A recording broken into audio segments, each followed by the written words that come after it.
الفيديو اللي قدامك ده ملوش ولا عنوان ولا ديسكريبشن ولا عداد مشاهدات، ولا حتى ينفع تعمل له لايك ولا كومنت او حتى تشترك في القناه، عشان مفيش اصلا قناه. زي ما انت شايف قدامك كده مفيش اي حاجه ظاهره غير الفيديو بس، وده تقريبا الفيديو الوحيد على اليوتيوب اللي فيه المشكله دي.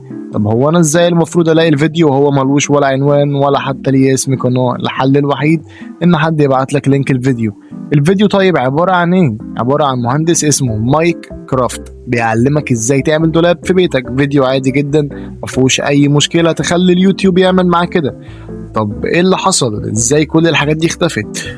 هنستخدم أداة اسمها واي باك ماشين. الأداة دي جوجل عاملاها، دي صفحة بتحط فيها لينك أي فيديو أنت عايزه وبتجيب لك معلومات تاريخية عنه، صور قديمة. فحطيت لينك الفيديو، ظهر لي إن في 2008 الفيديو ده كان ليه اسم وكان ليه عداد مشاهدات، وكان اسم القناة باين اسمها هوليداي سولوشن، يعني الحلول اللي بتعملها يوم الأجازة. لحد دلوقتي كله تمام مية مية، بس راحوا فين؟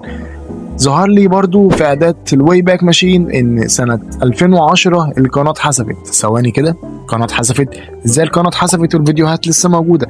ما هي دي المشكلة، لما تيجي تخش على القناة بيظهر لك إن القناة اتحذفت غير موجودة، أكن القناة جالها كوبي رايت أو اتشالت. بس أنا قلت يمكن القناة محجوبة عن الوطن العربي أو عن مصر، فحملت في بي إن وجربت كذا دولة مختلفة زي أمريكا، أوروبا، آسيا، بس برضه مفيش حاجة ظهرت.